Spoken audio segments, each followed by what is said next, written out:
Gondal marketing yard ખાતે Russian વેપારીઓ મગફળી ખરીદી માટે પહોંચ્યા હતા ત્યારે સૌરાષ્ટ્રનું અગ્રણી ગણાતું ગોંડલ માર્કેટિંગ યાર્ડની દેશ વિદેશના વેપારીઓ ખરીદી માટે આવતા હોય છે ત્યારે રશિયનમાં વેપારીઓ મગફળી ખરીદી માટે પહોંચ્યા હતા અને રશિયાની સૌથી મોટી કંપની અવંતા સ્નેક ચોકલેટની ટીમે યાર્ડની મુલાકાત કરી હતી અને યાર્ડના ચેરમેન અલ્પેશભાઈ ઢોલરિયાએ યાર્ડની મુલાકાત કરાવીને યાર્ડ દ્વારા ખેડૂતો આપવામાં આવતી સુવિધા અને યાર્ડની વ્યવસ્થા વગેરે વિશે સમજ આપવામાં આવી હતી। આ તકે યાર્ડના ચેરમેન અલ્પેશભાઈ ઢોલરિયા, વાઇસ ચેરમેન ધર્મેન્દ્રસિંહ જાડેજા દ્વારા તેમનું સન્માન કરવામાં આવ્યું હતું। આજરોજ ગોંડલ માર્કેટિંગ યાર્ડ ખાતે રશિયન ફૂડ કંપનીના માલિકો મગફળીની ખરીદી કરવા માટે તેમજ ગોંડલ માર્કેટિંગ યાર્ડથી મસાલાની અનેક જણસીની ખરીદી માટે અને અહીંથી માલ ગોંડલથી રશિયા જાય એના માટે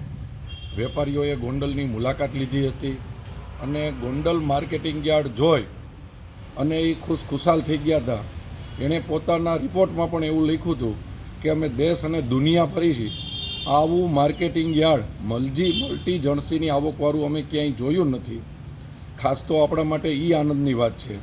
કે રશિયાના વેપારીઓ જો ગોંડલ માર્કેટિંગ યાર્ડમાંથી ખરીદી કરે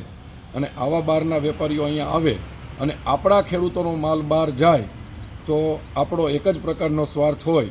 કે ખેડૂતોએ પોતાની મહા મહેનતે પકાવેલો માલનો ભાવ એને સારો મળે આવે અને સારા ભાવ મળે એના માટે જ સમગ્ર સૌરાષ્ટ્રના ખેડૂતોને પોતાની જણસી વેચવાનો એક જ પસંદ કરે છે, એ છે ગોંડલ માર્કેટિંગ યાર્ડ। કારણ કે ગોંડલ માર્કેટિંગ યાર્ડ એ આપણા ખેડૂતોનું માર્કેટિંગ યાર્ડ છે, આપણું માર્કેટિંગ યાર્ડ છે, એના માટે આપણને ખૂબ જ આનંદ। BS9 ટીવી ન્યૂઝ સાથે ક્રિશ પટેલ, ગોંડલ।